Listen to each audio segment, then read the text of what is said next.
You don't have to worry. There's no rum in here. I'm not on the influence. So, is everyone having a good time so far at the festival? Good. Good to hear. This is actually our first one ever, so we're really excited about it, receiving all of you. Today, during the next 50 minutes or so, I'm going to touch on something that we don't normally think about. So, let's go back to the last time you were in a grocery store. Have you ever thought about what you're picking up? Have you thought about where it was grown, how it was grown, what impact it has when it enters the body? Not really, right? Sometimes we do. We look for organic, we look for clean foods, but we don't really know what the nutrient density is. Like the last apple you bought, can anyone tell me I know exactly what the nutrient density of this apple was? I'd be very impressed if there's anybody. So today we're actually going to talk about tea. What's important when you're looking for tea? I'm going to take you on a journey halfway across the world to an island called Jeju in South Korea, which is where our teas are grown, on a beautiful 1,000-acre farm. And I'm going to talk a bit about how these farmers, the visionary of this farm 25 years ago, came up with this concept and how it came to fruition to the point where you're actually sampling and trying it. So, yeah, let's get started.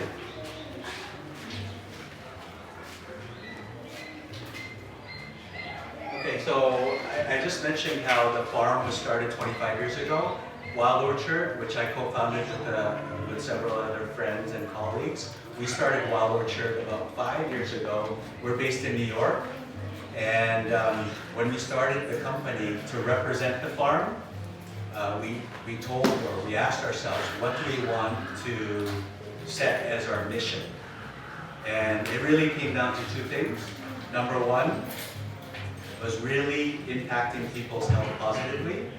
We found that in the marketplace, a lot of people didn't really like green tea, especially here in the US. Why do you guys think that's the case? They steep too long, you're exactly right. So when you steep too long, it gets too bitter. So there's this notion amongst the vast population that green tea doesn't taste good because it's too bitter. But if some of you guys have been at the tea hall, we teach you how to brew it perfectly. And did anyone try any of the green teas and think it was bitter? Yeah. No, right? It tasted really smooth and clean. So it's really important, that education portion. So Wild Orchard, we exist because we want to have people drink a lot of green tea, really be healthy, implement it into their daily lifestyles and allow it. And we're going to hear in the next lecture exactly on how green tea impacts your health. The second reason why we created this brand is we're living at a time where nature and the environment is being decimated by man. And so it's something that we want to use as a platform to allow us to be a little more conscious of the environment. And regenerative farming, which I'm going to talk about, is really one of the greatest solutions to climate change. And I'm glad you can hear a bit about that aspect as well. Okay, so regenerative agriculture, I'm going to show you a little picture here. Even without me explaining to you what regenerative agriculture is, when you look at conventional farming, it's another word for it is industrial farming or factory farming. This is like 95% of all farming now, right? So that's like on the very right side. It's kind of brownish.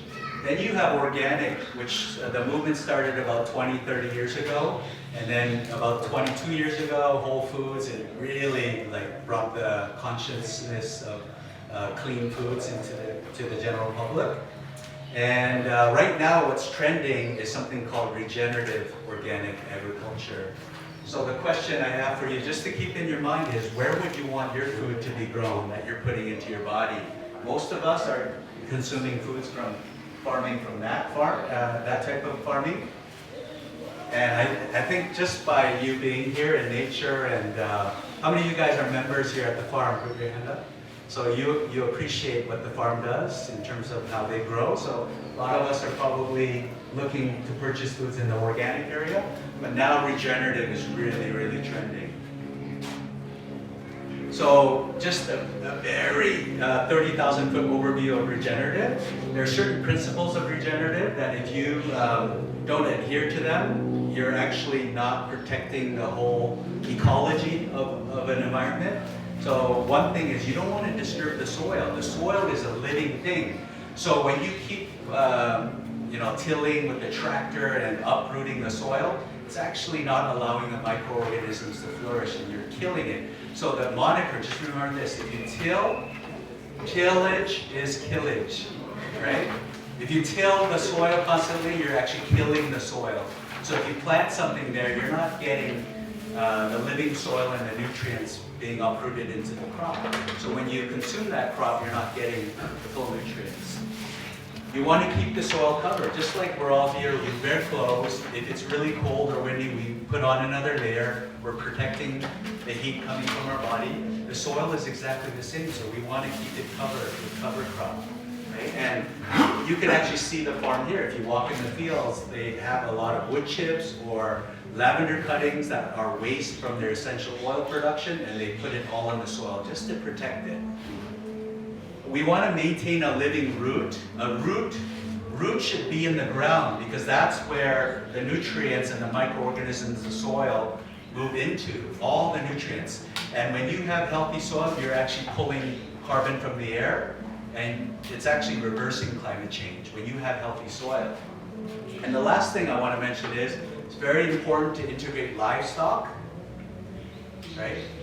Just be very silent. You hear birds? Probably if you go down that way, you'll hear some cows and sheep, and if you hear very closely to the ground, you might see some snakes slithering. I've seen big snakes here in the past, right? So you got to be aware. But integrating livestock is just part of a very, very important biodiverse environment that really optimizes the ecology of the environment. So we call it nature. We want to allow nature to do what it was designed to do instead of man always like interfering, right? So I saw some of you on the main floor. It's really nice to meet some of you. You may have purchased one of our tea products, but you'll notice a symbol. We have USDA Organic, but you'll also see the Regenerative Organic certification. This is like the highest standard for soil health, animal welfare, and farm worker fairness. You will start to see this symbol more and more as you shop in the retailer that you usually go to. It's a very exciting movement for us to see because in May 2022, we became the first tea farm to get Regenerative Organic certified. And we see a lot of different brands. So my dream, maybe next year's festival, you see the little shops here, to all have our Regenerative Organic friends here, the honey, the maple syrup, the ice cream, all here, so you guys can all enjoy that. So 3 pillars of Regenerative Organic certification. I'm going to start with the first one, soil health. So this is the farm in 1999 on Jeju Island. It was just a barren, uncultivated piece of land, a lot of weeds growing. And although it was untouched and there weren't any chemicals, it wasn't poisoned soil, there just wasn't a lot of microbial activity. So the visionary and the farmers back then, their vision was, let's create an oasis where birds, insects will all come to this land as a haven, right? And then, even better, let's take it one step further and take a seed, a green tea seed from one of the best farms in Korea that won all the awards, and let's plant those seeds in this soil, and let's nourish this soil. Let's turn it into a living, vibrant soil. And that was 25 years ago. So this journey from then to now today, where you're actually able to taste it, was a long journey, 25 years. For the first 10 years, they never even sold any teas. It wasn't even offered. So it's very rare that you find a farm that's committing to a vision for 10 years without any commercial return. So I'm very proud to represent the Wild Orchard brand. So they planted in that uncultivated land by seed. And this is why I brought these 2 things here. This is the seed, okay? And if any of you guys want to take one and plant it in your garden, come see me afterwards. But this is the green tea flower. This is actually on the green tea leaf. And when it fully blooms, it turns into a flower like this. And then right behind it, the seed forms, very small. And after 1 year, it turns into this size. And it falls onto the ground, right? So that's kind of how it works. And the most important thing about planting by seed, they could have taken green tea plants and transplanted it, and they could have had the harvest much faster and then try to sell it. But the reason why they plant it by seed is the root goes way deeper into the ground, and it creates more of a microbial environment. You're having much more life in the soil, and then at the end, when the teas are ready to be harvested, you have way more nutrient uptake into the teas. That's why a lot of the teas that you try at the hall, the tea master is brewing it 3 to 4 times, and you don't get a lot of loss in taste. It's because of the very deep nutrient density of the tea. So in the beginning of the tea farm, when the tea trees were just sprouting, their baby tea trees, right? So I told you that it was covered with weeds, and the weeds are trying to overpower their teas. They're trying to say, get out of our territory, right? So they're trying to, and then they only had like 10 farmers at the time, so it's impossible for 10 farmers to weed like a several hundred acre tea field. So the visionary and the farmers had this ingenious idea. They released a flock of geese, as you see here, and they only like the weeds, right? So the great thing, there is a benefit to green tea being bitter, because the geese don't like that bitterness. So they would leave all the green tea trees alone. So we call them our natural born weed killers, and they actually had a huge part. That's why on our logo, you'll see the geese, where it's like an homage to these people that allowed the teas to be born and grow to a certain level. Once the tea trees grew to a certain level, now they overpowered the weeds, right? So now it's flourishing right now. Some of the trees are as high as the tip here. So some of the farmers have to go up on ladders to actually harvest. So I hope one day some of you can have a chance to actually go to the farm. We're going to have our first Wild Orchard Festival on the farm at the end of May, beginning of June this year. I'm actually setting up a tour program, so if any of you guys are interested, just let me know. I'm really excited to go to the farm this summer.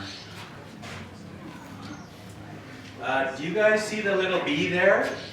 So that the bee is actually going to the flower and extracting the honey from the flower and bringing it back to the hive and depositing the honey. And I'm not a bee expert. Is there anyone who keeps bees here? Put your hand up. Okay, good. So, but what I've learned is it's amazing. Bees only go to clean parts of the world. Like you probably have heard that the bee population or pollinators are dying out everywhere. It's because our environments are toxic, so they don't want to go there. So I heard in the UK there aren't hardly any bees anymore. So the government is actually sending some people to other countries and getting the bees and bringing them back, which is kind of interesting. I saw that in 60 Minutes. But it's just a reflection of how much toxicity there is, and the bees are actually flocking to our farm. And I'll show you some videos here. Oh, this is the bee trying to grab the honey. And then as it's grabbing the honey, the pollen of the flower is coating the body. It's pretty interesting. So when these seeds fall to the ground, the farm, what they do is they blow the leaves that are where the seeds are, because the seeds are heavier than the leaves. So they just want to isolate the seeds so they can collect them. But this is just a short video. So when they blow the leaves, all the seeds stay in one spot, and the leaves get pushed to one side.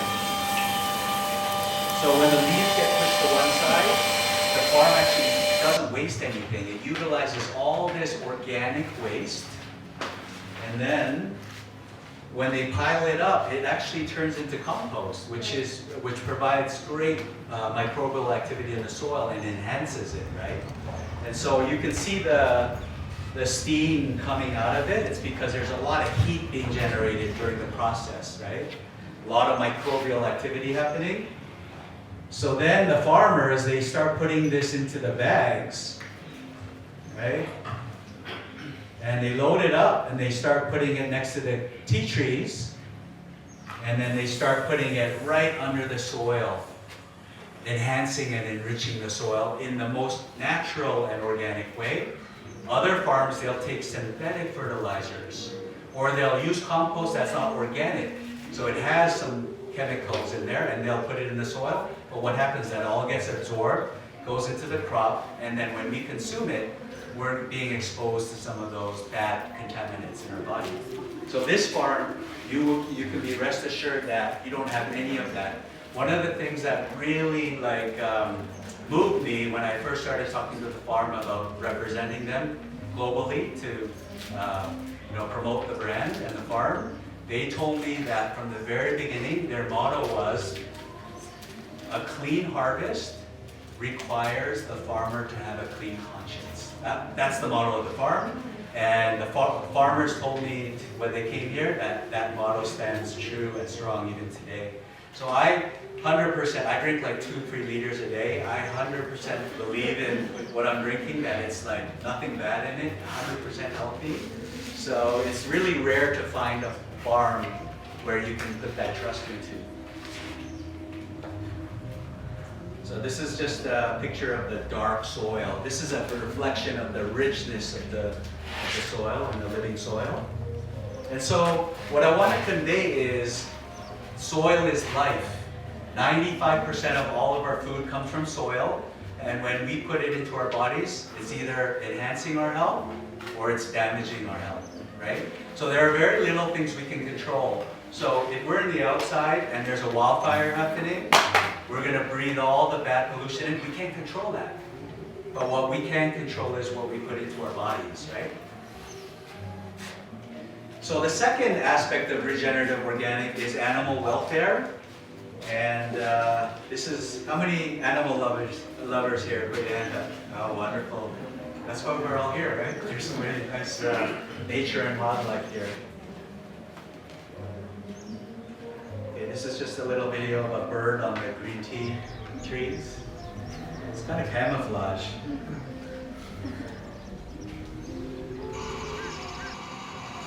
So this is, while one of the farmers was tending to the tea trees, they found this badger hole.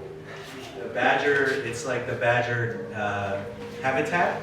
So they dig in and go in, but the badgers never come out during the day. So the farmers never see the badgers, but the badgers wreak havoc because they shoo away the bees and stuff. So it's like an interesting dynamic, all these insects and animals. But they, when the farmer slipped and his foot got stuck, he was like, what is this? And that's where that video came from. So you realize, I never seen the badgers, but now I know where they live. And then this, another farmer was tending to the green tea leaves, and they saw these eggs, and these are pheasant eggs, pheasants. And so I mentioned about the bees on this property, that they come to the farm as a safe haven. So they have about 40 hives there, and what they do is they create these boxes. And this is a video of the worker bees preparing the box, cleaning it up for the queen bee to come. So the box may not be perfectly clean, so this is a video of the bees going in there and pulling out all the debris. So I don't know if you can see it quite clearly, but you can see the bees going inside and they're pulling out the debris and stuff. But so they're trying to make it really pristine for the queen bee. And you see ants going up and down here too, right? And so this is just the scene of the bees going to the hive to do some of that prep work.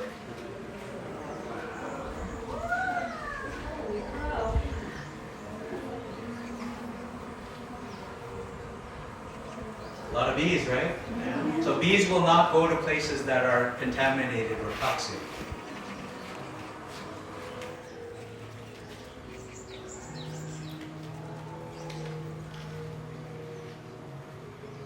And so these hives, the farmers told me that they split the colonies, so they'll go into one box and then half of them will go to another box, so it keeps expanding like this. It's pretty interesting. And so the farm actually, so this is a video of the bee actually getting the honey and bringing it back to the hive. You see the orange stuff on its legs? That's pollen from the flower.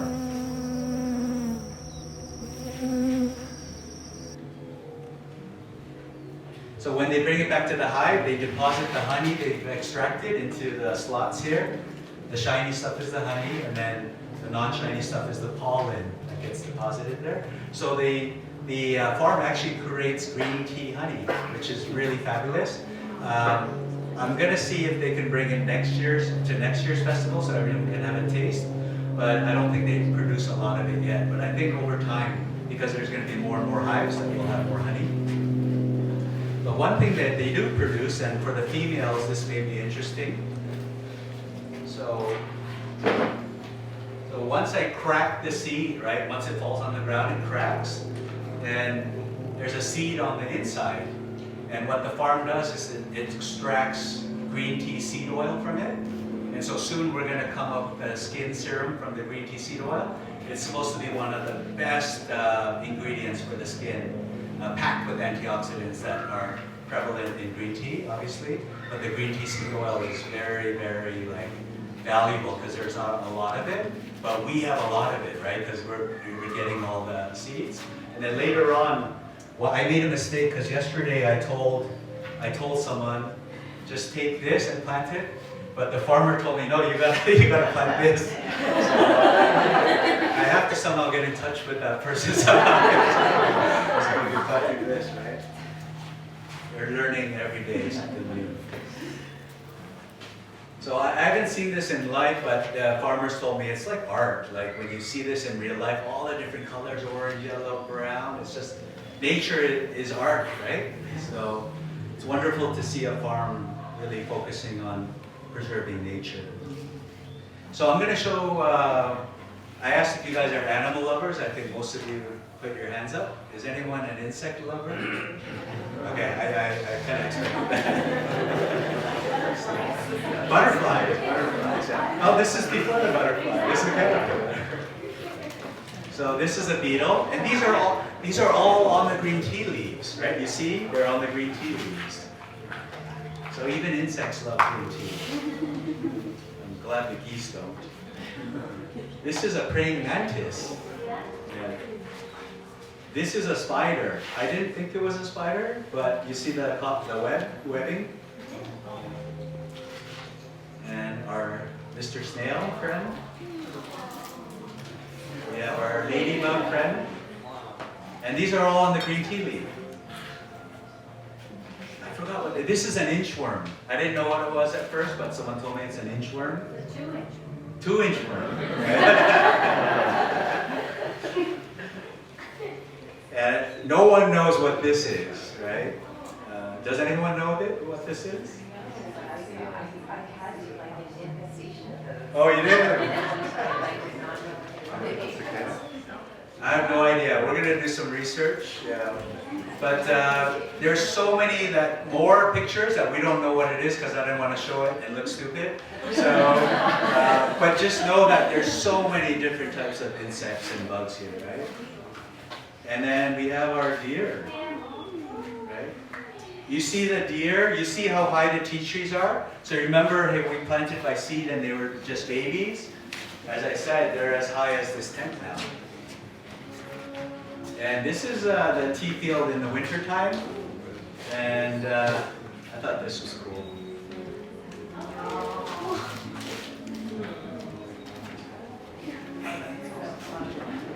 Yeah, the screen didn't show so well, so I was actually going to tell you guys it's a kangaroo. But I don't think anyone would have believed me.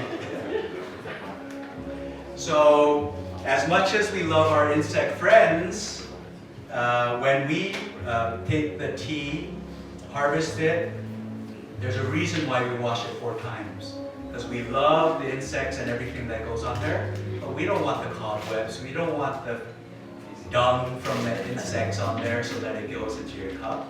So I don't know any other farm that washes the tea leaves 4 times, but you can see how it's like yellow on the first wash, and by the 4th wash, it's like clear. So you can trust that the tea that you get from Wild Orchard It's absolutely pure. There's nothing else that goes between the pure tea leaf and the cup. And the last component of the regenerative organic certification is social fairness. Social fairness is about, so a farm, we talked about the soil, we talked about the animals and the wildlife, but who's crucial to producing a great product? Farmer. Without the farmer, none of this happens. Green tea doesn't just grow on its own. You can't cultivate it, create an environment where you have all this wildlife and insects. So the farmer and social fairness is the third pillar of the regenerative organic certification.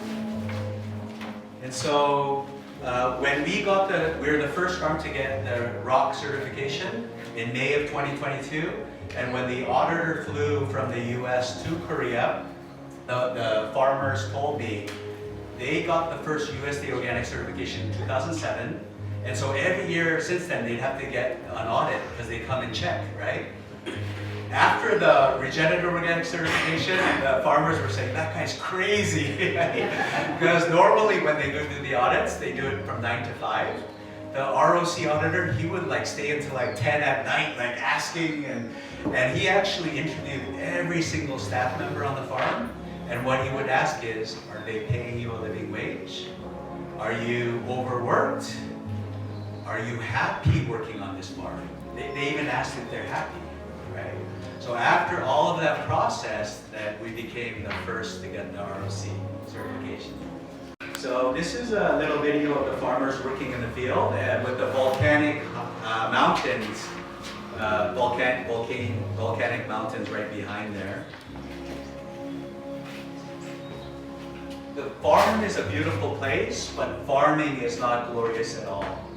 So I hear the farmer stories and I just feel I feel bad because I'm not doing it. I'm doing like the easy job, talking to you guys. But the farmers are in the field all day long, and because it's so natural, they get a lot of bites. In the summertime, the humidity is like 90%, so they're like, the heat is like bearing down on them. In the wintertime, it's super cold and windy. It's an island farm, so the winds are like super, super strong. So they go through a lot, right? So it's not easy. One thing that I love, one of the greatest things about this festival is we gave them a chance to come out of that hard environment and to mix and see a lot of you enjoying the tea. And a lot of them I just see them smiling all day long, right? If you go into that, we're really tired because we've been working long days, but I don't think you see anyone miserable, right? Everyone is so happy, and you guys are a big part of that, so I really want to thank you. And so this is just a scene of the farmers crouching down and weeding. They're clearing it up so that when the seeds fall, they want to be able to put a cloth there to capture it all and more efficiently. And they're just crouching down is not easy, right? So these are the farmers.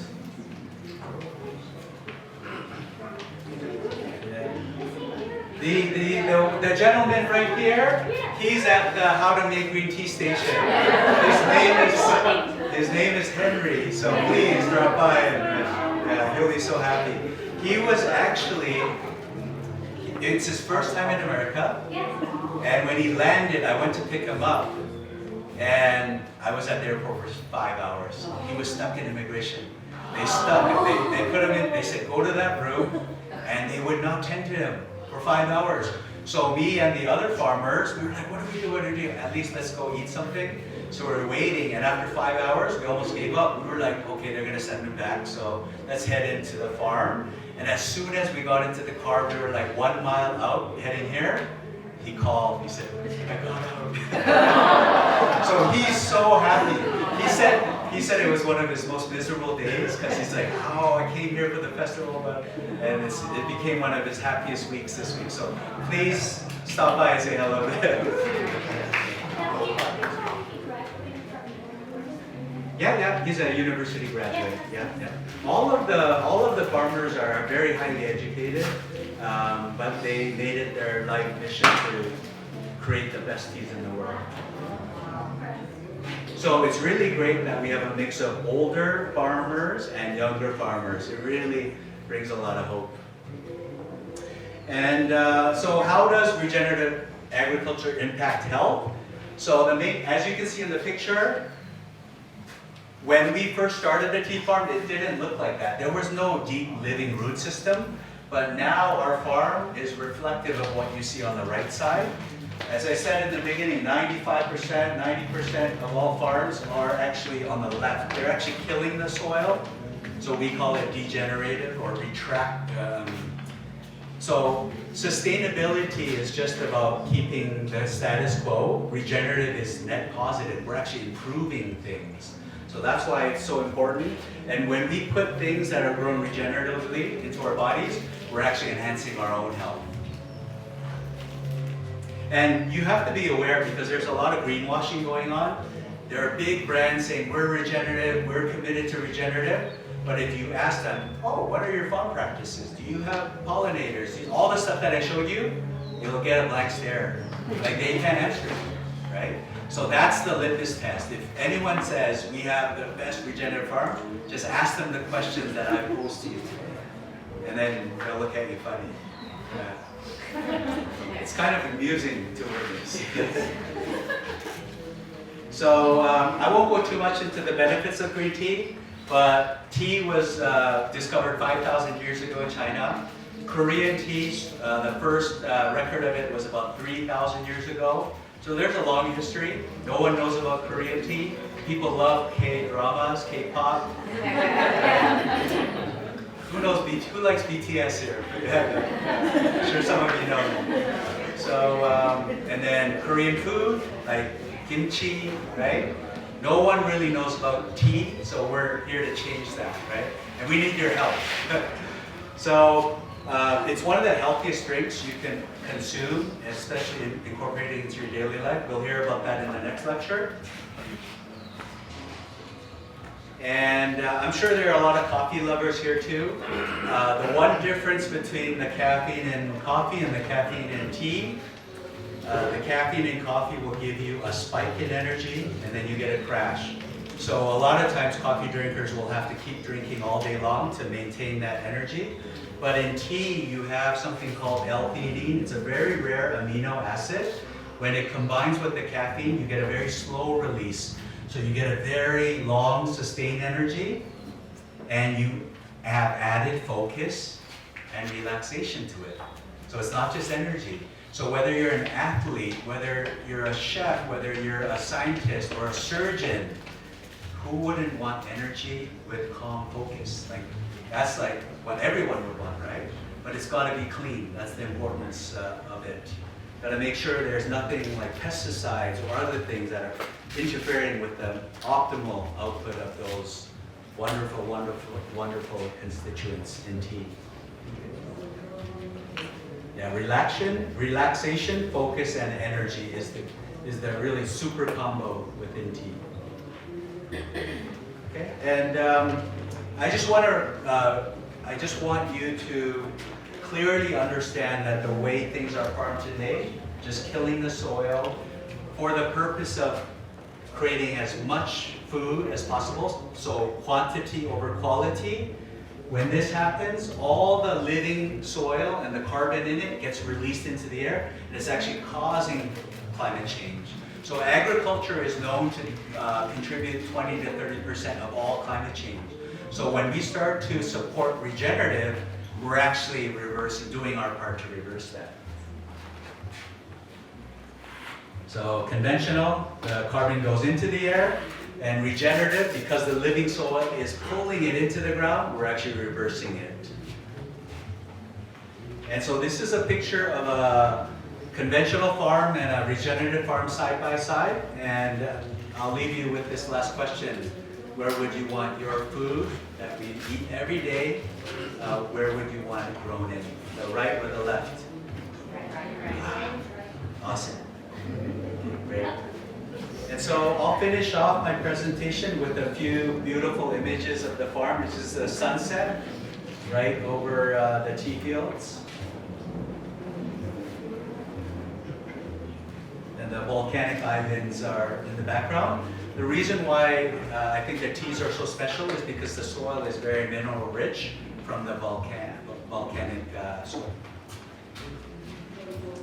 And from time to time, we get a beautiful rainbow.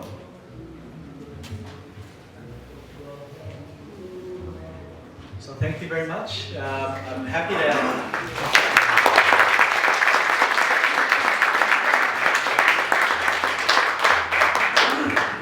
If you guys have any questions, you're curious about anything? I have a couple, but I'll just Sure. do one right now.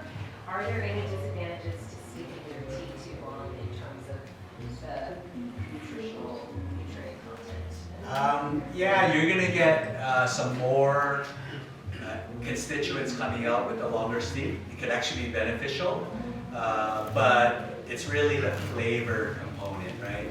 That's why we teach perfect brewing, because as I mentioned, tea market in America, 80% is black tea and 20% is green tea. It's the exact reason, because people steep it too long. So we want to kind of, we want to be part of green tea going closer to 50%. Can you talk a little bit about the difference with Korean and Japanese matcha, how they're grown differently in the greens? Sure.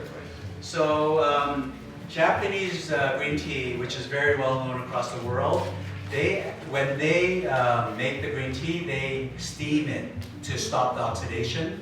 So you get a much grassier taste with Japanese teas. Korean teas do it the way that Chinese teas are made. We pan fire it to stop the oxidation, so you get a more roasted flavor. So everyone has their preference, right? But in terms of the matcha, in Japan, what they'll do is they'll shade it, kind of like with these black, so the sun is blocked, and what happens is it requires, it produces more L-theanine because of the lack of sun. Because of that stress, it's like causing more L-theanine to come out. That's what causes it to have that bright green color. And a lot of people are enamored by that color, but a lot of matcha companies, even within that process, there's a lot of unharmful things that happen to the matcha. So we love the color, but you have to know how it's produced. Our philosophy is always on health and quality of product, so we don't shade it. We're looking to shade it in the future through natural shade.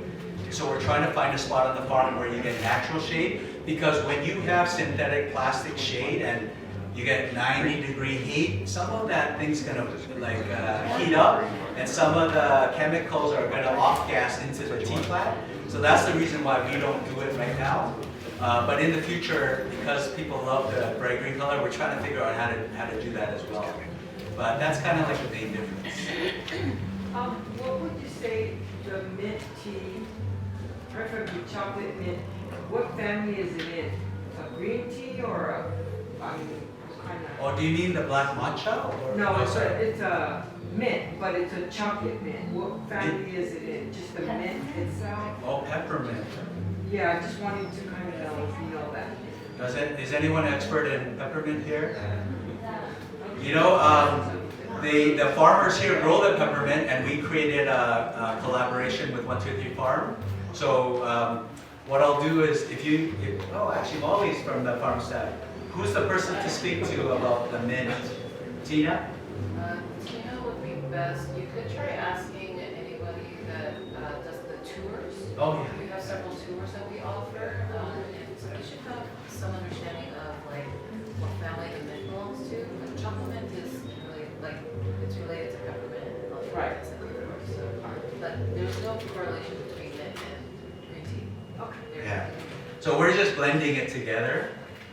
One thing I forgot to mention, the farm here, the reason why we partner with the farm, not only in our teas, but having 123 Farm host our festival, is because we're very aligned with regenerative practices. They also do a lot of the regenerative, they hold to the principles that I explained to you on the farm here.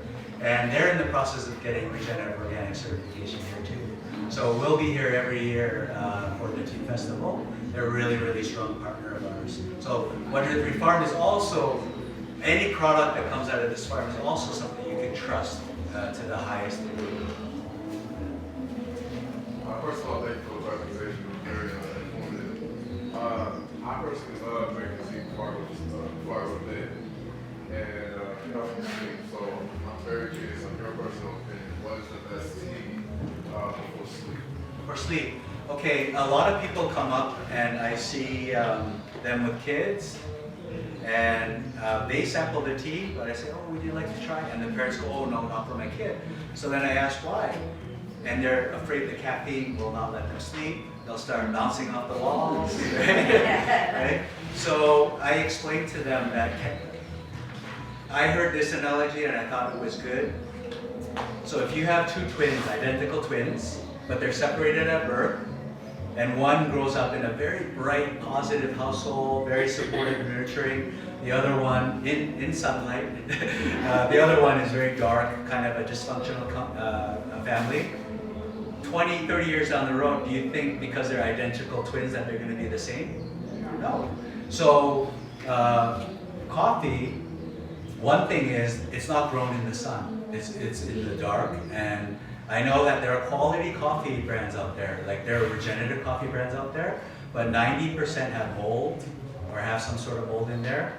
And the other thing, so I don't want to focus so much on coffee, but tea is grown in sunlight. You get the full, we know the benefits of sunlight. Even us, when we don't get a lot of sun, our mood goes down. In California, you don't have that problem. So when you go up, maybe we're too happy, right? So tea and coffee are grown in totally different environments. So with tea and the caffeine, and especially with the amino acid L-theanine, I've spoken to thousands of people that drink our tea. I haven't met one that said, I can't sleep after drinking your tea. I'm sure there are exceptions of people who are really, really sensitive, but I drink tea, I told you, 2-3 liters a day. I drink it up to before I go to bed, and I sleep, I get knocked out, I sleep 7-8 hours straight. I get great sleep. So I think the next lecture, he's a doctor, Dr. Kevin, he can speak to the scientific elements of that and why in green tea, the caffeine is not going to really affect sleep so much. Your finished products, are they all the loose like that you've been serving? Yeah. You supply it any other way? We do. So in the very beginning, we really were just focused on loose leaf because we felt that's the best way to consume tea. When you brew it, there's nothing restricting it, so you get the full brewing of the leaf, brings out the maximum extraction of flavor and aroma. When it's in a tea bag, it's restricted, so you don't get as much. And loose leaf is the full leaf, whereas the tea bag, we're chopping the loose leaf. And one thing you have to know is a lot of the tea bags out in the market, it's not even that. They just get dust particles from the remnants and they include it in the tea bag, so it's not even like real tea, a lot of it, right? So you really have to be aware. But ours is all chopped up from the tea leaf, so you're getting the pure tea. And when we started and we did more research, we were like, yeah, 90% of the US market is tea bags. So then we were like, okay, let's just create the best tea bags. Right, so we created the tea bags. All our tea bags are plant-based, no microplastics. If you consume a tea bag with regular tea bags plastic, it's known to release 1 billion nanoparticles in your cup. Billion! So when you're drinking that, it's all going into your body, it's getting into your tissues, into your cells. So you don't want to drink any tea, especially with pesticides, non-organic, plastic tea bags. Those are things it's canceling out all that benefits, right? So we have tea bags, we have loose leaf, and then we have our matcha powders. Those are the 3. So with all the tea that you're drinking, are you using like stainless steel, loose leaf, like infusers? Like what do you personally use? So I start off my day with the black matcha latte every day. Who like the black matcha with you? Oh, wonderful. Wow, I see some fans here. All right. So I start off with the day with my black matcha latte. Then at our office, we started about 4 or 5 years ago. I don't know why we started so late. About 3-4 years ago, we set up a tea station. So unlimited tea. So we're having someone brew it all day long. I'm there half the day. I'm always refilling. I have to go to the washroom like 5 times a day, right? So after my black matcha in the morning, I'm just drinking green tea. We have blended teas. Like I'm doing the whole rotation. And I gotta tell you, In 5 years, I've never missed a day of work. I feel better than when I'm in my 50s now. I feel better than when I was in my 30s, right? And the one thing that was stark was before we did that, people would always get sick. Right up on our Slack, oh, I can't come in today, I'm sick. So after we implemented the T station, hardly anyone gets sick anymore. So now we get tired of each other. So when you're doing it, if you prefer not to use tea bags, Yeah. then what are you Oh, using? oh, sorry, I didn't answer your question. So, we use loose leaf. So we use loose leaf, we put it in glass jars, and then we use the brewing method here. So based on the amount of tea in the water, we put the right temperature in there. We steep it for 1.5 or 2 minutes. We pour it into another empty one without tea leaves. And you have to empty it totally, because if you leave a little water in there, that will keep brewing and become very bitter, right? Which we don't want, because we want to come across as ambassadors for green tea tasting good, right? So we have this always, so people just go back and they just keep pouring all day long. I'm not sure if I fully understood, maybe I think she was asking like, what materials do, like, stainless Yes, or glass. glass? Yes. Oh, yeah, glass. We use glass. Glass is the best. Glass is the best in terms of, you can use, so I carry like a big jug. So when I'm not in the office, I have like 2 liters of tea anywhere I'm going. That one has ceramic on the inside. So we tend, because glass, if you carry it around, we drop our phones even, $500,000 phones. So if you have glass, you're bound to drop it, it'll crack. So I use one with a ceramic interior, that helps a lot. But if I'm at home, I always use glass. And that's highly recommended. Stainless steel, sometimes, it's said that it's inert and it's not gonna affect the taste of the tea, but I also hear people saying, I do taste a little metallic taste. So it all depends. You can use stainless steel too and see how you feel. Any more questions before we, yeah? The shelf life, like, does it matter, like, what form the tea is in, like, powder or chocolate? So the great thing is, when we just got into Whole Foods, so when we send it to them, we have a 2-year shelf life. It's awesome, right? Because less waste. But 2 years, if you keep it dry and out of the sunlight, it'll last even longer than 2 years, because tea is antiviral and antibacterial. So it's the best thing to stay good for a longer period of time. But if you do open the package, you do want to seal it in a container and have a nice seal, because you don't want air to go in there. That's going to actually affect the taste over time.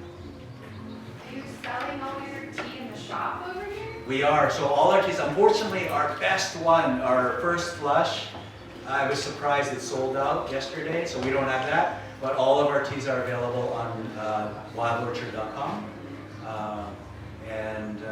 Yeah, if anything is sold out here, you can purchase it directly from the website. Do you have any tastings at all, or? You can ask the tea master. They may have some, but because it's sold out, I don't think they have it.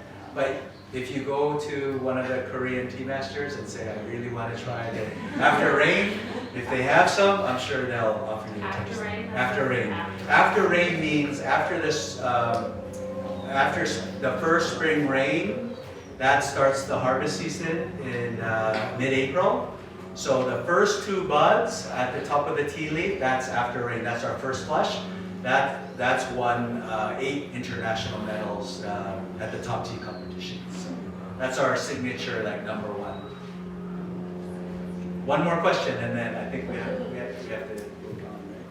you're right at time. Okay, one more question. I have a question, on the leaves, do you prefer them to be dry, or can they just be fresh up, and what's gonna be better for a brew? So in the package, they're all dry. Right, they're all- Like if I'm doing it at home, Yeah. like, and I'm growing, Oh, I see. so my thing is that, should it be, am I better off allowing the sun to dry my leaves, or I can still brew it, and I'll still get what's the quality? Oh, I see what you mean. Perfection. If you're growing it yourself, Right. you know what? If you look, I'm gonna go back to the main hall. If you ever come back there, I'll actually ask on your behalf to the tea growers. I actually don't know. I should probably plant a seed in my own garden. I live in New York, so I think it'll work a little better than in California. Okay, maybe one last question. Anyone? Okay, thanks so much. If you want to see, come up, give me a seat.